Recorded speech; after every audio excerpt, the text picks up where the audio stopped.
দাদা হুজুর পীর কেবলা বললেন, ও বাবা মুরিদ মুতাকিদিন গণের, আমি তোমাদের মুসাদ্দিদুল জামান আমিরের শরিয়া কত বলে একটা হাদিয়া দাওরা আমি আবু বকর জানিয়ে দিলে, বাবা তুমি এখানে মাতলামি করো না, এখানে গালমন্দ করো না, এখানে খারাপ ভাষা কথা বলো না।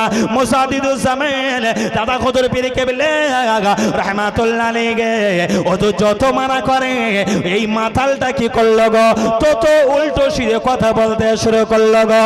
ও মাল্লা জেলা তরুণীরে লক্ষ্য করে দেখতে পাওয়া যায় ওই মাতাল যখন উল্টো পাল্টা কথা বলছিল গো, দাদা হুজুরের সামনেতে যে সমস্ত মুরিদ মুতাকিদিন করে সেখানে বসেছিল দাদা হুজুরের কেউ অপমান যখন করছিল এই মুরিদ মুতাকিদিন করে কি করছিল গো, রেগে আগুন হয়ে যাচ্ছিল কিন্তু কিছু বলতে পারছে না, যেখানে পীর আছে। দাদা হুজুরের সামনে উল্টো সিধে খুব কথা বলছে মাতাল। দাদা হুজুর পীর কেবলা বারবার বলছে, বাবা এখানে উল্টো সিধে করো না, সাইডে যাও বাবা, সাইডে যাও। এ যত উল্টো পাল্টা করে ওই মুরিদদের ভিতরে দুই একজন ছিল রাগী মানুষ, দুই একজন কি দুই একজন রাগী মানুষ, সাহসওয়ালা মানুষ থাকে না, থাকে না? হ্যাঁ, তো সাহস হলো কি করে, মেরে হাতা ধরে গুড়িয়ে একবার থবনা পর ফাড়িয়ে ফেলে না। এই মুরিদটা দুই একজন উঠে মাতালটাকে ভালোভাবে বলছে, ভাই যা, এটা পীরের দরবার, এটা দাদা হুজুরের দরবার, খানকা, এখানে বদমাইশি করি, যা মাঠের মাঝখানে জানা, ওখানে গিয়ে মাতলামি কর। যত মানা করে তত বদমাইশি বেশি করে। তবে রে শুরু করতে কিল ঘুষি দুধ চাপড় দিতে দিতে আল্লাহর কি কল, মরে গেছে। কি হয়েছে, কি হয়েছে, কার সামনে মরে গেছে? দাদা হুজুরের কাছে এসে বলল, হুজুর গো বিয়াদবি ক্ষমা করে দিন না। কি হয়েছে বাবা? মুসাদ্দিদুল জামান দাদা হুজুর বলল, বাবা কি করে ফেলেছো বলো না। ওই সমস্ত মুরিদ মুতাকিদিন গণেরা বলল, হুজুর ওই যে মাতালটা আপনার দরবারে এসে বারবার উল্টো সিধে কথা বলছিল, ও আমাদের পীর গো, ও মুসাদ্দিদুল জামান আমরা তাকে সরিয়ে দিতে গেলাম, বারবার সরিয়ে দিতে যায়, ওই মানুষটা আরো উল্টো পাল্টা কথা বলতে শুরু করলো। হুজুর গো আমরা যখন মানা করছিলাম বারবার শুনছিল না বলে আমরা দুই চার চবড়া মারতে গেলাম, দুই একটা চবড়া মারতে মারতে ওই মানুষটা মারা গেছে। দাদা হুজুর পীর কেবলা বলল, যাও বাবা যাও, মারা যত করে গেছে কি করা যাবে, একে তাড়াতাড়ি করে তোমরা মাটি দাও, মাটি যদি না দেয় এখন যদি পুলিশ এসে যায় আমি মুসাদ্দিদুল জামান দাদা হুজুরকে চিনবে না, আমাকে তো একটা শাস্ত্রীর কাঠগড়ায় দাঁড় করিয়ে দেবে। মুরিদ গণেরা দাদা হুজুর পীর কেবলা যাই না বললেন গো, মুরিদ মুতাকিদিন কি করলো, ওই মাতালটাকে নিয়ে ফাঁকা একটা জায়গায় গিয়ে মাটিটা খনন করে, কবর খনন করে ওই মুরিদটাকে কি করলেন গো, ওই মাতালটাকে কি করলেন, ভালো করে মাটি দিয়ে দিল। আর মানুষ যখন মরে যায় এই খবরটা চাপা থাকে, চাপা থাকে না, ঠিক পুলিশের কাছে চলে যায়। একদিন পরে পুলিশের কাছে খবর চলে গেল, পুলিশের যত ফোর্স ছিল সব নিয়ে ফুরফুরা শরীফে দাদা হুজুরের দরবারে হাজির। আদবের সঙ্গে ডাকলেন, দাদা হুজুর বার হলেন। কি হলো বাবা, কি হয়েছে? না হুজুর, আপনার এখানে একজন মার্ডার হয়েছে, মরে গেছে, মাটি দিয়েছেন কোথায়? শুনছেন? ভাইটাল পয়েন্ট শুনুন, পীর ওলিদের কারামত নাই, শোনেন। মুসাদ্দিদুল জামান দাদা হুজুর পীর কেবলার চোখটা বন্ধ করলেন। সুবহানাল্লাহ বলুন, আরেকটু জোরে বলুন, আরেকটু মন খুলে বলুন। মুসাদ্দিদুল জামান দাদা হুজুর পীর কেবলা রাহমাতুল্লাহ আলাইহি বললেন, ও দারোগা সাহেব আমি আবু বকর জানিয়ে দিলাম, মাটি আমি দিয়েছি বটে, কবর আমি দিয়েছি বটে, আমার মুরিদ মুতাকিদিন গণের মাটি দিয়েছে বটে, কিন্তু কোন মানুষকে মাটি দেয় না, মাটি দিয়েছে একটা শূকরের। শুনছেন? কিসের মাটি দিয়েছে? আসল মাটি দিয়েছে কি?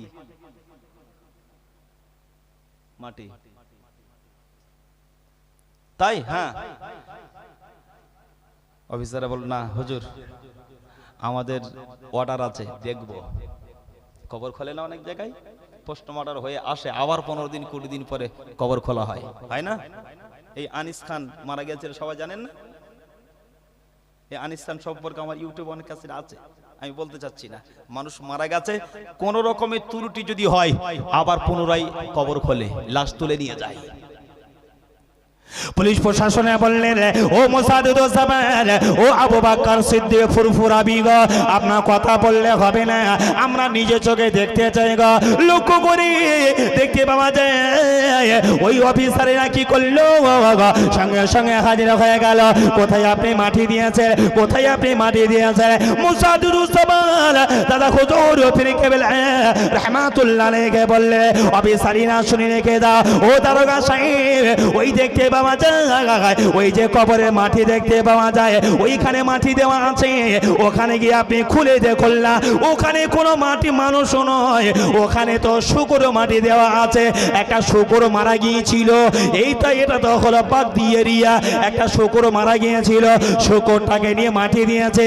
পুলিশ অফিসারের কবরটা খনন করলো, লক্ষ্য করে দেখতে পাওয়া যায় গো, কবর যখন খনন করেছে, পীর ওলিদের কথা বন্দুকের গুলি মিস হয়ে যায়। আল্লাহর ওলি যারা হয় তাদের জবানের কথা কিন্তু মিস হয় না। জোরে বলুন সুবহানাল্লাহ। মোসাদ্দেদুজ্জামান চিন্তায় পড়ে গেল, আল্লাহ গো, ও রব্বুল আলামিন, আল্লাহ গো, আমি তো বলেছি শুকরের মাটি দেওয়া আছে, আমি তো বলেছি শুকরের মাটি দেওয়া আছে, আল্লাহ এখন কি হবে? এই পুলিশ অফিসারিরা এরা মাটি যখন খুললো, ওই কবরের ভিতরে দেখেন, মাটির ভিতরে দেখেন, ওই মাটির ভিতরে কোন মানুষ নয়, মানুষ নয়, অরিজিনালিতে শুকরের চেহারা দেখতে পাওয়া যায়। আরেকটু জোরে বলুন, আরেকটু জোরে বলুন। মাটি দিয়েছিল কি? মাতাল হয়ে গেল কি? শুকর। কি ভাবলেন?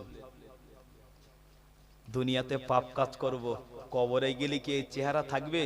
আল্লাহ নবী বললেন, বেনামাজিদের মুখ কবরে না শুকরের মতো আকৃতি হয়ে যাবে। এজন্য করে দাদা হুজুর বলেছিল, ও তো মাতাল মাতখোর, ও মানুষের থেকে শুকর হয়ে গেছে। কারণ মদ, জুয়া, শরাব, গাঁজা যারা খায়, এরা যদি এই অবস্থায় তওবা না করে যদি মারা যায়, এদের মুখ কি হবে? কি হবে? শুকরের থেকে খারাপ হয়ে যাবে। দাদা হুজুর পীর কেবলার কোন পাওয়ার ছিল বাবা? কম পাওয়ার ছিল? দাদা হুজুর পীর কেবলা গেছে ফুরফুরা থেকে আল্লাহর নবীর দেশে হজ পাকে গেছেন। কোথায়?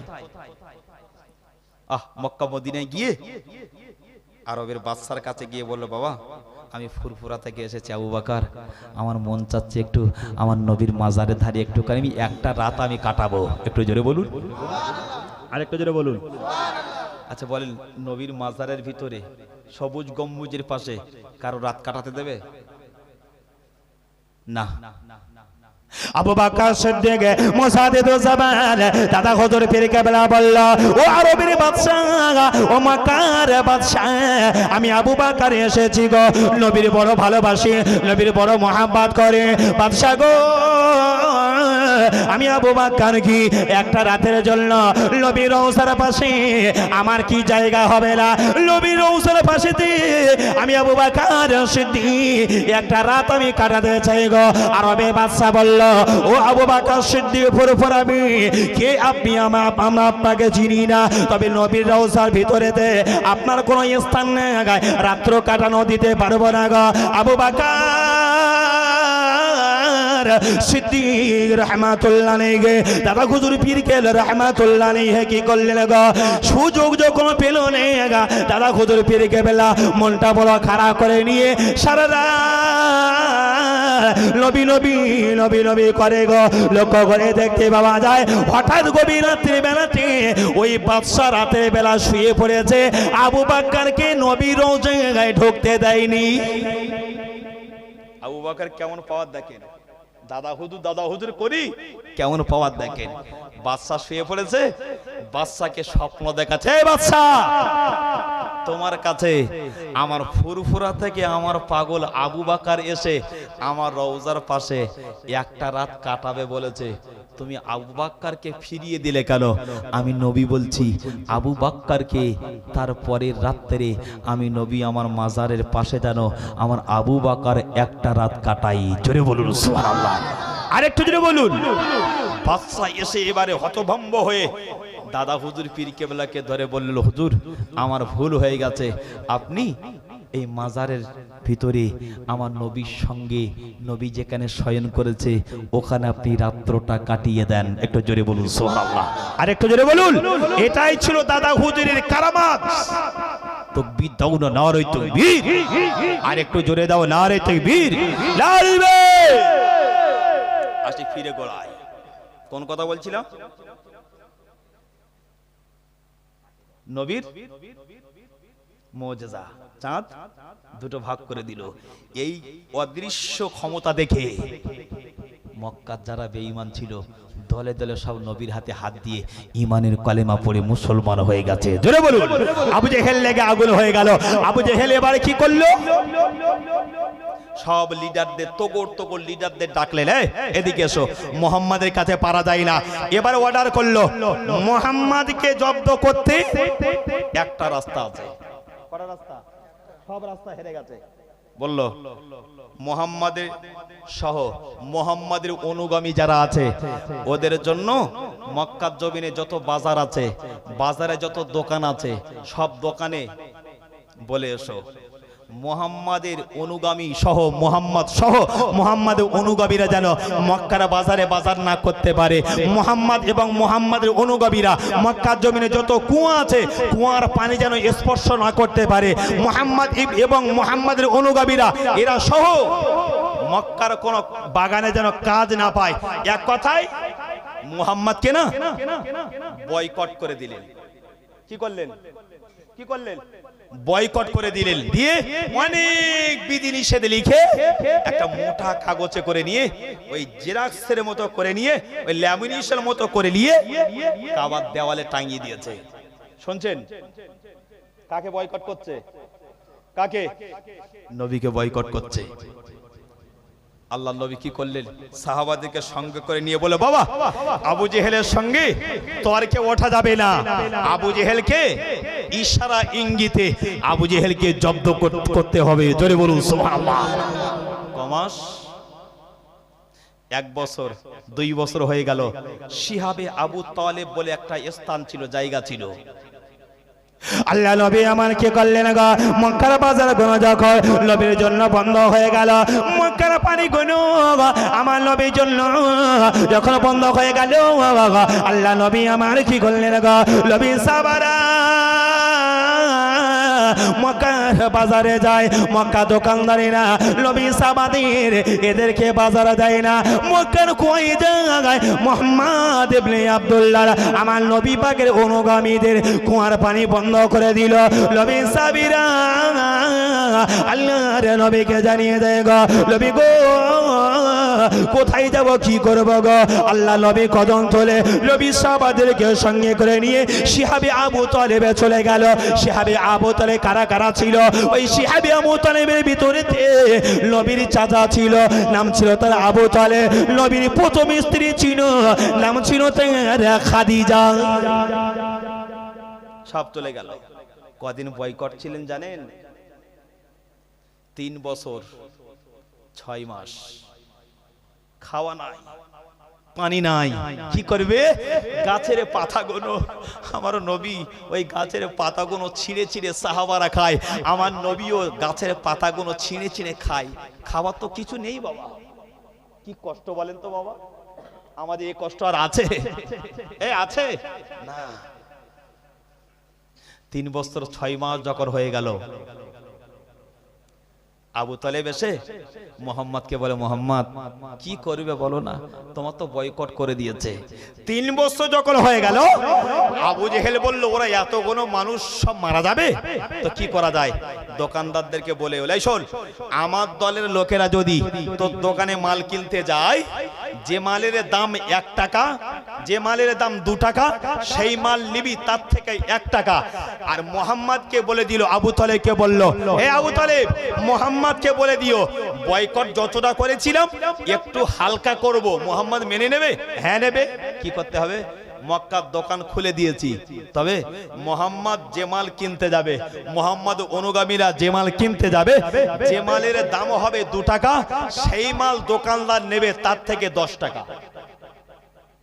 কত নেবে? তাহলে টাকার একটা মেলায় প্রয়োজন আছে না নাই? এ টাকা কে দেবে? সব সাহাবীরা তো গরিব হয়ে গেল। আল্লাহ নবীর বিবি খাদিজা, আল্লাহ নবীর বিবি খাদিজা অনেক ধন সম্পদের মালিক ছিল গো। খাদিজা আমার নবীকে এসে বলে, আসসালাতু ওয়াসসালামু আলাইকা ইয়া রাসূলুল্লাহ, আসসালাতু ওয়াসসালামু আলাইকা ইয়া হাবিবাল্লাহ। নবী গো, আমি খাদিজা জানিয়ে দিলাম, আপনি চিন্তা করে ফেললেন, আমি খাদিজা জানিয়ে দিলাম আপনার সাবিরে না খেয়ে সব পেট আর পিঠ এক জায়গায় হয়ে গেছে। নবী গো, আমি খাদিজা জানিয়ে দিলাম আমার যত সম্পত্তি ছিল, আমি খাদিজা জানিয়ে দিলাম গো আপনার সাহাবাদের খাওয়ানোর জন্য আমি খাদিজা আমার সম্পত্তি গুলো আপনার কাছে আমি দান করে দিলাম। আর একটু জোরে বলুন। খাদিজা অনেক টাকা দিল, আর এই টাকাগুলো যখন মক্কার বাজারে গেল, মক্কার বাজারে যত দোকানে মাল ছিল নবী সাহাবীরা সব খেয়ে ফেলেছে। জোরে বলুন, জোরে বলুন। আবু জেহেল এখানে বলল, আর উপায় নেই, মুহাম্মদকে তাও পারা যাচ্ছে না। একদিন আবু তালেব এসে বললেন, আবু জেহেল কতদিন থাকবে? 3 বছর 6 মাস হয়ে গেছে, এবার বয়কটটা তুলে নাও। আবু জেহেল বলেই ফেললো, এ আবু তালেব, বয়কট তুলবো, তবে কখন জানো? ওই যে কাবার দেওয়ালেতে ল্যামিনেশন করে কাগজ রেখে দিয়েছি, ওই কাগজ যতদিন থাকবে ততদিন বয়কট থাকবে, আর কাগজের লেখা যখন উঠে যাবে তখন বয়কটটা আমি আবু জেহেল বলছি তুলে নেব। সুবহানাল্লাহ। আরেকটু জোরে বলুন, আরেকটু মন করে বলুন। যতদিন কাগজ লেখা থাকবে ততদিন বয়কট, আর কাগজের লেখা মুছে গেলে বয়কট উঠে যাবে। আহা, এগো আল্লাহ পারে না, পারে না? জোরে বলেন না। ধনী থেকে ফকির আল্লাহ বানাতে পারে, ফকির থাকে রাতারাতি আল্লাহ ধনী বানাতে পারে না, পারে না? আবু জেহেল যেই বলল, আবু জেহেল একটা সৈন্য না, কাবার ভিতরে গেছে, গিয়ে দেখে না ওই কাবার উপর দেওয়ালে যে লেখা ছিল ল্যামিনেশন করা, এই ল্যামিনেশন আধার কার্ড করি, আই কার্ড করি, সহজে নষ্ট হয়। এর সামনে গিয়ে কাবার দেওয়ালের দিকে তাকিয়ে দেখে না, কাবার দেওয়ালে ওই ল্যামিনেশন পেপার আছে, কিন্তু ভিতরে যে সমস্ত নিষেধাজ্ঞা ছিল কাগজে লেখা ছিল, 1 মিনিটের ভিতরে সব লেখা কোনো অদৃশ্য হয়ে গেছে, শুধু কুচো কুচো কুচো কুচো কাগজ পড়ে আছে। সুবহানাল্লাহ বলুন। কেন? আল্লাহ বললেন আমার নবীকে বয়কট করেছে। আবু জেহেল তুলবে বলল, লেখা যতদিন থাকবে ততদিন তুলবে না। আল্লাহ এক শ্রেণীর একটা পোকা আছে যে কাট করে করে খায়, খায় না, খায় না? ওই পোকাটা কি বলে? রুই পোকা বলি আমরা। কাগজ খায়। আল্লাহ রুই পোকাকে পাঠিয়ে দিল, কাগজগুলো সব খেয়ে নিল। আবু জেহেলের কানে খবর, আবু জেহেল কাবার সামনে যে দেওয়ালে যে লিখে দিয়েছিলেন ওই লেখাগুলো সব মুছে গেছে। আবু জেহেল বলল, তাই? হ্যাঁ। আর এই খবরটা আবু তালেবের কাছে পৌঁছে গেল। আবু তালেব এসে বলল, হে আবু জেহেল, কাবার দেওয়ালে লেখা আছে, লেখা তো কই নাই। আবু জেহেল বলল, তাহলে আর কি করবে? বয়কটটা উঠে গেল। একটু জোরে বলুন, আর একটু জোরে বলুন। ওই 3 বছর 6 মাস থাকাকালীনে আবু তালেব তাদের সঙ্গে ছিল। আবু তালেব না খেয়ে অসুস্থ হয়ে গেল। না খেয়ে অসুস্থ হয়ে গেল। আবু তালেব কি করলো? অসুস্থ হয়ে বাড়ি আসলেন। বাড়ি আসার পরে একদিন, দুদিন, 3 দিন, 4 দিন গেল। যাওয়ার পরে আবু তালেবও অসুস্থ হয়ে আবু তালেবও মারা গেল। আবু তালেব যখন মারা যাচ্ছে, আল্লাহ নবী একবার গেল, গিয়ে বলল, চাচা এতদিন তো তুমি আমার সঙ্গে ছিলে, আমি তো তোমার সঙ্গে ছিলাম, চাচা এবারে অন্তত একটু কলেমা পড়ে নাও। আবু জেহেল চোখ মোটা মোটা করবে, এই আবু তালেব কলেমা যেন পড়বি না, আমাদের বংশের একটা গৌরব আছে না। বারবার নবী গাছে কিন্তু কলেমা পড়িনি। আল্লাহ পাক জানিয়ে দেয় গাগা, আমার আল্লাহ পাক জানিয়ে দেয় গাগা, ও আমার নবী গো, ও আমার হাবিব গো, আপনি বারবার গেলেও আবু তালেব ঈমান আনবে না। আবু তালেব ঈমান আনবে না। আবু তালেব মারা গেল। একজন এসে বলল, ইয়া রাসূলুল্লাহ, আবু তালেব যখন মারা যাচ্ছিল না, আমি দেখেছি আবু তালেব যেন 2টা ঠোঁট নড়াচ্ছিল, মনে হয় কলেমা পড়েছে। আল্লাহ নবী বলে, এই সাহাবী, আমার চাচা তো কি হয়েছে, চাচার হয়ে আমি নবী সাক্ষ্য দিতে পারবো না। যে জোরে বলুন সুবহানাল্লাহ, আর একটু জোরে বলুন। এইভাবে করতে করতে আবুল হাব মারা গেল, আবু তালেব মারা গেল। আবু তালেব মারা যাওয়ার পরে আল্লাহর নবীকে এরা কষ্ট অনেক দিয়েছিল। নবী হেঁটে যেত, যখন আশ্রয় হারিয়ে ফেললো, নবী হেঁটে যেত, ধুলোবালি করে নিয়ে নবীকে ছিটিয়ে ছিটিয়ে মারতো, নবীর চোখে ধুলোবালি পড়তো। আমাদের খাদিজা এসে আমার নবী পাকে ধুলোবালিটা মুছিয়ে দিয়ে আবার আমার নবীকে বাড়ি নিয়ে যেতেন। একটু জোরে বলুন সুবহানাল্লাহ, আর একটু জোরে বলুন। তাহলে আজকে আবু তালেব মারা গেল, এ পর্যন্ত থাক। আগামী কাল তো ইনশাল্লাহ অনেক সময় দিতে হবে, কিন্তু এই কালকে কিন্তু শেষ দিন, অনেক সময় দিতে হবে, বুঝতে পারছেন না? হ্যাঁ, সকাল হবে, রসুন বিক্রি করবি কখন? ও আল্লাহু আকবার, আল্লাহু আকবার। তো আসেন একটু দাঁড়িয়ে একটু সালাম পড়ি। ইয়া নবী সালামুন আলাইকা ইয়া রাসূল,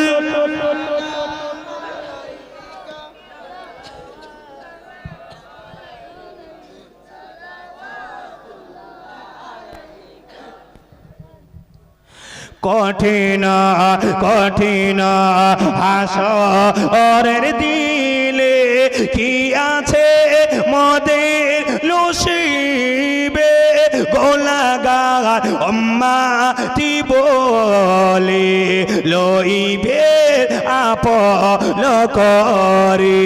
ইয়া নবী সালামুন আলাইকা ইয়া রাসূল সালাম।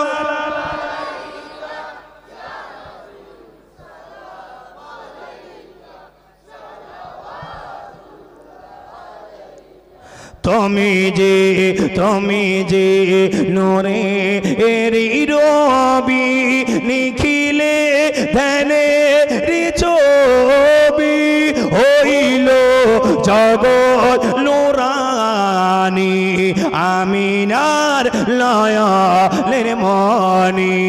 ইয়া নবী সালামুন আলাইকা ইয়া রাসূল সালাম।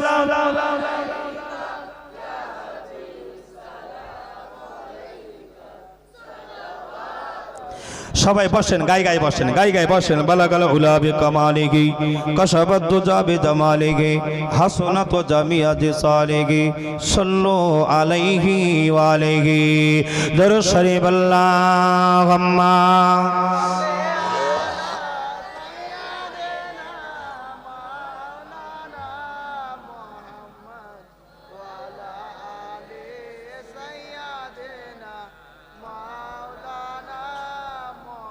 দরুদ শরীফ। আল্লাহুম্মা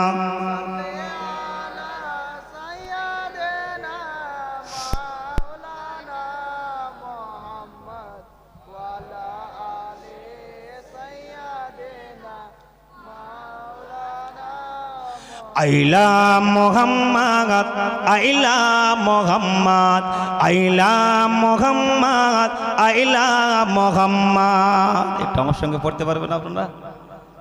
এই গেটে দেখছিলাম একটা ফেলা, এই ব্যানার মারা আছে, কিসের লেখা আছে? আইলা মুহাম্মদ টাঙিয়েছেন, ভালো কথা। ছিঁড়ে যদি ঝুলে রাস্তায় পড়ে যায়, দায়িত্ব কার? হ্যাঁ হ্যাঁ বিয়াদবি যেন না হয়ে যায় সবাই পড়ো আইলা মুহাম্মদ আইলা মুহাম্মদ আইলা মুহাম্মদ আইলা মুহাম্মদ জোরে পড়ো বাবা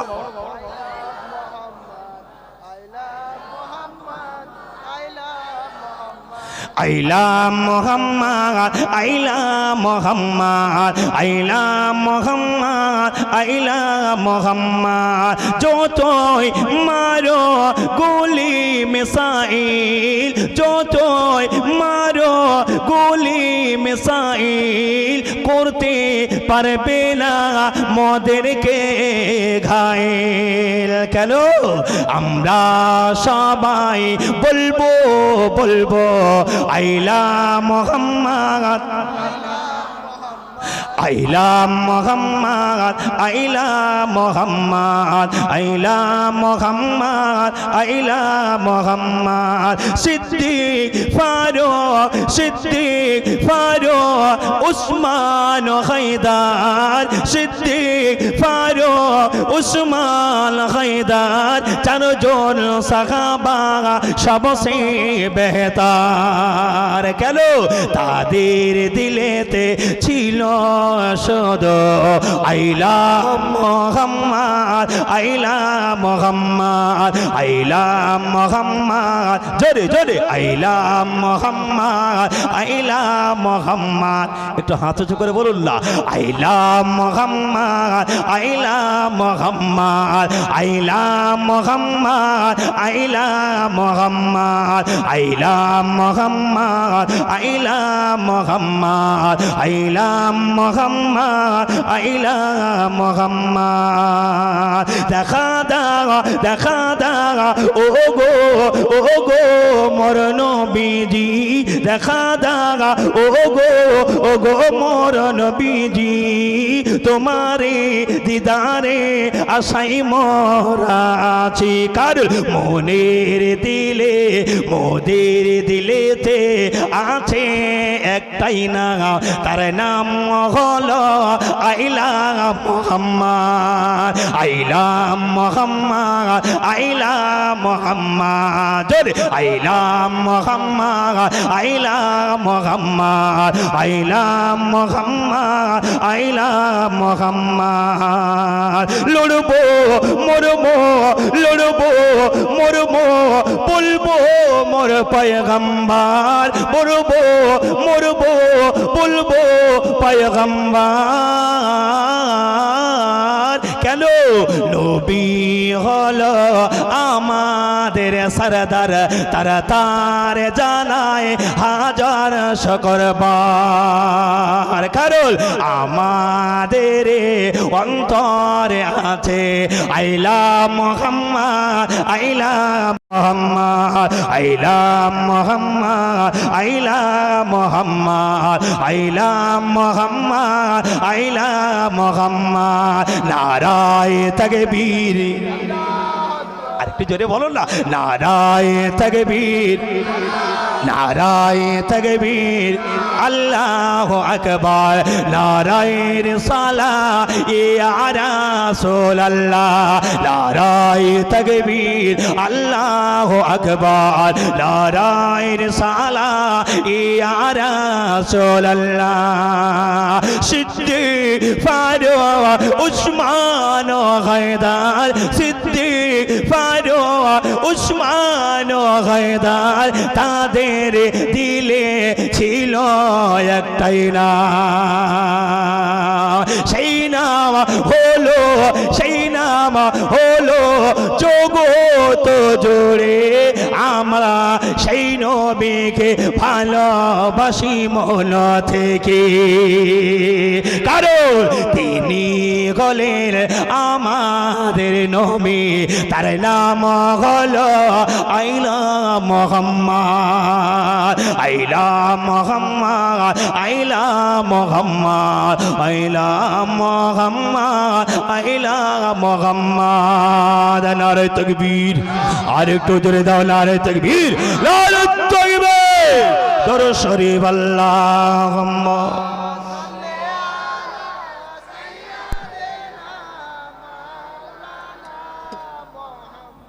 وعلى آل سيدنا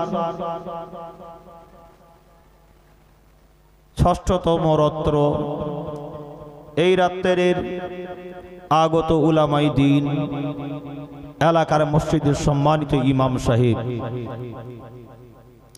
এলাকার নামাজি মুসাল্লি, পরহেজগার, ইমানদার, মুত্তাকিন বাপু ভাইরা, সকলের কাছে আমি আমার আন্তরিকতা সালাম ও শুভেচ্ছা জানিয়ে সেই মহান আল্লাহ পাকের দরবার শরীফে কৃতজ্ঞতা জ্ঞাপন করি যে রব্বুল আলামিন আল্লাহ পাক আল্লাহ তাআলা আমারই মা আপনাদিগকে দুনিয়ার সমূহ কাজ কাম থেকে বিরত রেখে সুন্দর একটি মাহফিল আশা এবং বসা, আল্লাহ এবং রসুলের কিছু আলোচনা শুনবার মতো সৌভাগ্য দান করেছেন। সেই রব্বুল আলামিনের দরবারে একটিবার মিলে জড়ি সকলে মিলে পড়ি আলহামদুলিল্লাহ। অতঃপর জানাই সেই মা আমিনাল লাল মারুদুল আল মরভাসকা নবী, যিনি মক্কার বাতি মদিনার সাথী, আবু তালেবের নাতি, আবু তালেবের ভাতিজা, আব্দুল মুত্তালিবের নাতি, আমার এবং আপনার পেয়ারা নাম নবী মুহাম্মদ মুস্তাফা, লক্ষ কোটি দরুদ সালাম নজরানা একটিবার প্রাণ ভরে পড়ি সাল্লাল্লাহু আলাইহি ওয়াসাল্লাম। আল্লাহ শুকর। দেখতে দেখতে দেখতে দেখতে 5টা রাত্র আমরা অতিবাহিত করেছি নবী পাকের জীবনী শুনে শুনে। আল্লাহ আমার নবীকে এত শান এত মান আল্লাহ দিয়েছে। যতই নবীর কথা শুনবেন, যতই নবীর কথা শুনবো, ততই আমাদের যেন মনের ভিতরে তৃপ্তি আর মেটে না। কথা ঠিক কিনা বল? অন্য কোন ব্যক্তির আলোচনা একবার ছাড়া দুবার, দুবার ছাড়া তিনবার শুনতে বাবা ভালো লাগে না, কিন্তু নবীর আলোচনা যতই করবেন, যতই শুনবেন, যতই বলবেন, মনের ভিতরে তথাপিও যেন তৃপ্তির একটু জায়গা খালি রয়ে যায়। বলুন না সুবহানাল্লাহ। এটাই আল্লাহকে বানিয়েছিলেন। কেমন নবী? যে নবী আসার পরে মক্কার মানুষেরা কিছু মানুষ মেনে নিল, যাদের কপাল ভালো, যাদের নসিব ভালো, তারা আমার নবীকে মেনে নিয়েছে। আর যাদের কপাল খারাপ, তারা আমার নবীকে মানতে পারলো না। তারা নবীকে দেখেছিল বাবা, কিন্তু মানবার মতো জায়গা তারা করতে পারেনি। যারা নবীকে দেখেছে, দেখার পরে যারা নবীকে মেনে নিয়েছে, আল্লাহ তাদের নসিবটাকে আল্লাহ উঁচু করে দিয়েছেন। বলুন না সুবহানাল্লাহ।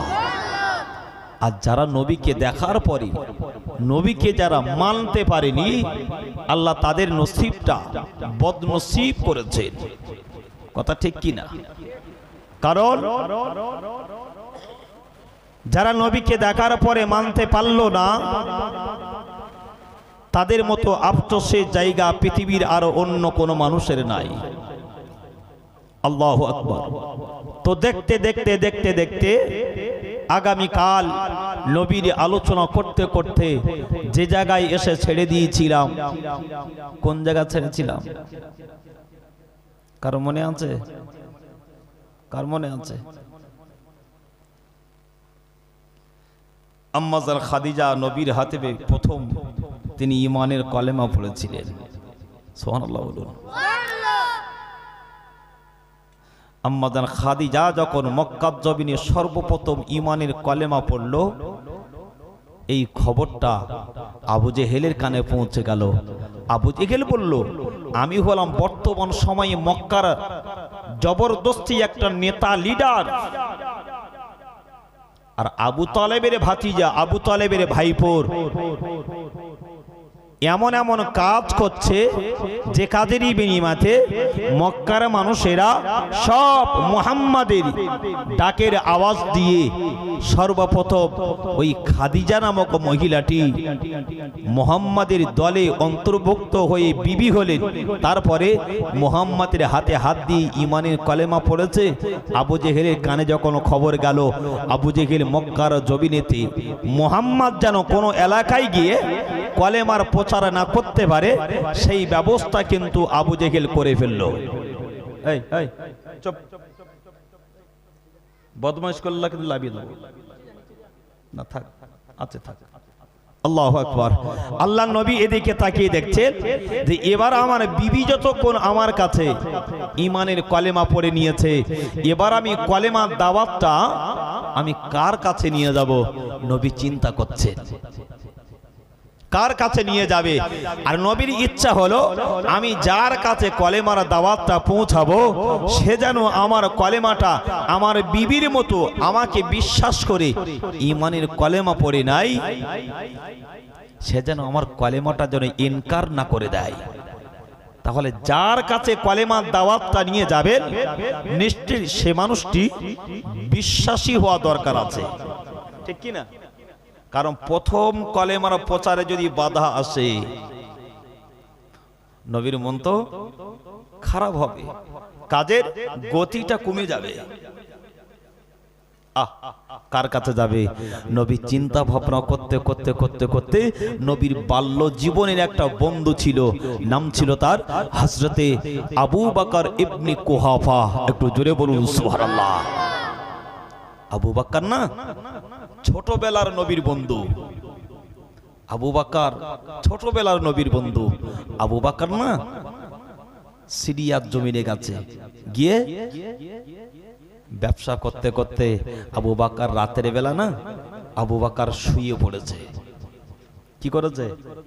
সারাদিন কাজ করে তার কামরায় এসে ঘুমিয়ে পড়েছে।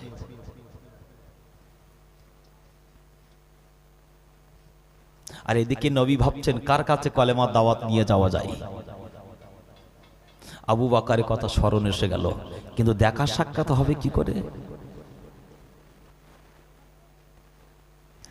হে বিরামপুরে তরুণ নওজওয়ানেরা, ভালো করে তত্ত্ব করা বুঝলে হযরত আবু বকর ইবনে কুহাফা সিরিয়া জমিনেতে আবু বকর উনি ব্যবসা করতে করতে কি করলেন গো, দিন যখন শেষ হয়ে গেল, রাত যখন শুরু হয়ে গেল, আবু বকর সিদ্দিক কি করলেন? বিছানায় তিনি মাথা দিয়ে তিনি শয়ন করে ফেললেন গো। আবু বকর সিদ্দিক ওই গভীর রাতের বেলাতে আবু বকর সিদ্দিক উনি রাতের বেলা স্বপ্ন দেখে ফেললেন। কি স্বপ্ন দেখে ফেললেন? আবু বকর তিনি স্বপ্ন দেখে ফেললেন গো, একটা বড় সাইজের মাছি উড়ে উড়ে উড়ে উড়ে এসে একবার আবু বকরের কপালে এসে বসে, একবার আবু বকরের বুকে এসে বসে। ও বিরামপুরি তরুণ নওজওয়ানেরা, আবু বকর সিদ্দিক রাদিয়াল্লাহু তাআলা আনহু বলি সারা রাত যখন স্বপ্নের ভিতরে দেখলেন একটা বড় সাইজের মাছে মাঝে মাঝে কপালে এসে বসে, মাঝে মাঝে বুকে এসে বসে। আবু বকর সিদ্দিকের ঘুমটা যখন ভেঙে গেল, আবু বকর সিদ্দিক সকাল যখন হয়ে গেল গো, আবু বকর চিন্তা করে গভীর রাত্রে বেলায় আমি প্রতিদিন তো বিছানায় আরাম করে কোনোদিন মাছির আমি স্বপ্ন দেখি না, আজকে আমি মাছির একটা স্বপ্ন দেখলাম কেন?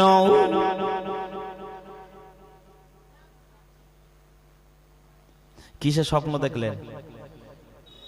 আপনারা মাছি বলেন তো? মাছি। আবু বকর ভাবছেন কোনদিন আমি মাছির স্বপ্ন দেখি না, আজকে আমি মাছির স্বপ্ন দেখলাম। সে মাছিটা মাঝে মাঝে কপালে আসে, মাঝে মাঝে বুকে বসে, মাঝে মাঝে বুকে বসে, মাঝে মাঝে কপালে বসে, শুধু খালি স্বপ্নই দেখে ফেললে। আবু বকর সকালবেলা উঠে সিরিয়ার একটা বড় পাদ্রীর কাছে গিয়ে তিনি স্বপ্নের ব্যাখ্যা তাবিরটা জানবার জন্য গেছেন। জোরে বলুন সুবহানাল্লাহ। আবু বকর বললেন, পাদ্রী সাহেব, আমি রাতের বেলা শুয়েছিলাম, আমি স্বপ্ন দেখলাম আমার বুকে একটা মাছি বসে, কপালে একটা মাছি এসে বসে, এই স্বপ্নের ব্যাখ্যাটা আমার কি হবে একটু বলে দিতে হবে। পাদ্রী সাহেব উনি তৌরাত শরীফটা পাতা উল্টিয়ে দেখতে দেখতে আবু বকরকে বলে, আবু বকর তুমি আর এখানে থেকো না, তুমি যত তাড়াতাড়ি পারো তোমার জন্মভূমি তোমার এরিয়াতে তুমি পৌঁছে যাও, তোমাকে না মানবের মহামানব, নেতার মহানেতা, নায়কের মহানায়ক, পৃথিবীর জমিনে 1 নম্বর নবীর আগমন হয়েছে। আর ওই নবী তোমাকে স্বপ্নের মাধ্যমে, ওই নবী তোমাকে তালাশ করছে। একটু জোরে বলুন। এইবার এদিকে আবু বকর সিদ্দিক নবীর কথা যখন শুনেছে, আবু বকর দেরি না করে সিরিয়ার জমিন থেকে মক্কার নিজ বাসভবনে আসার জন্য রেডি। এদিকে আল্লাহর নবী মনে মনে ভাবছেন, কলেমা আমি প্রচার, দ্বিতীয় নম্বরে কার কাছে যাব? আল্লাহর নবী স্থির করে ফেললেন, আমি কারোর কাছে যাব না। আমার বাল্যবেলার বন্ধু, আমার ছোটবেলার বন্ধু, নাম হলো আবু বকর ইবনে কুহাফা। আবু বকর ইবনে কুহাফার কাছে আমি কলেমার দাওয়াত পৌঁছে দেব। জোরে বলুন সুবহানাল্লাহ। নবী যাচ্ছেন, আবু বকর ব্যবসা থেকে আসছেন। আবু বকর বললেন, পাদ্রী সাহেব, যে নবীর আগমন হয়েছে সেই নবীকে আমি চিনব কি করে? পাদ্রী সাহেব বললেন, ওই নবীকে চেনার উপায় হলো, ওই নবী যখন তোমার সামনে আসবে, ওই নবীর দিকে তাকিয়ে দেখবে, ওই নবী যিনি বললে হবেন, তার কপালেতে নূরে মুহাম্মাদি, নূরি তাজাল্লিটা, কপাল থেকে আল্লাহ নূর বাহির করে দেবে। জোরে বলুন সুবহানাল্লাহ। ওই নূরওয়ালা কপালওয়ালা মানুষটাকে তুমি আবু বকর নবী হিসাবে তুমি চিনতে পারবে। বলুন সুবহানাল্লাহ। নিশানা কি দিল?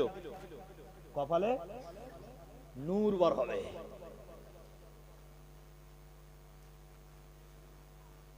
নামাজ পড়তে পড়তে না অনেক মানুষের কপালটা কালো হয়ে যায়। অনেক মানুষের কপাল কালো হয়ে যায়। পৃথিবীতে দেখতে একটু খারাপ লাগে না? একটা সুন্দর চেহারাওয়ালা মানুষের কপালে যদি একটুখানি কালো দাগ হয়, দেখতে খারাপ লাগে। কিন্তু রাসূল বলছেন, ওই নামাজি ব্যক্তিটা দুনিয়ায় হয়তো দৃষ্টিটা দেখতে গেলে খারাপ লাগবে, কিন্তু কিয়ামতের দিন ইয়াউমা ইনফাকু ফিস-সূর, যেদিন ইসরাফিল আলাইহিস সালাম সিংহায় ফুৎকার দেবে, কবর থেকে নামাজি কপালে দাগওয়ালা মানুষরা কবর থেকে উঠে যখন হাসরের ময়দানে ছুটবে, তখন আল্লাহ বললেন, ওই কপালে কালো দাগওয়ালা নামাজির কপাল থেকে নূরে তাজাল্লির ফোকাসটা তাকে রাস্তা দেখিয়ে আমার নবীর কাছ পর্যন্ত পৌঁছে দেবেন।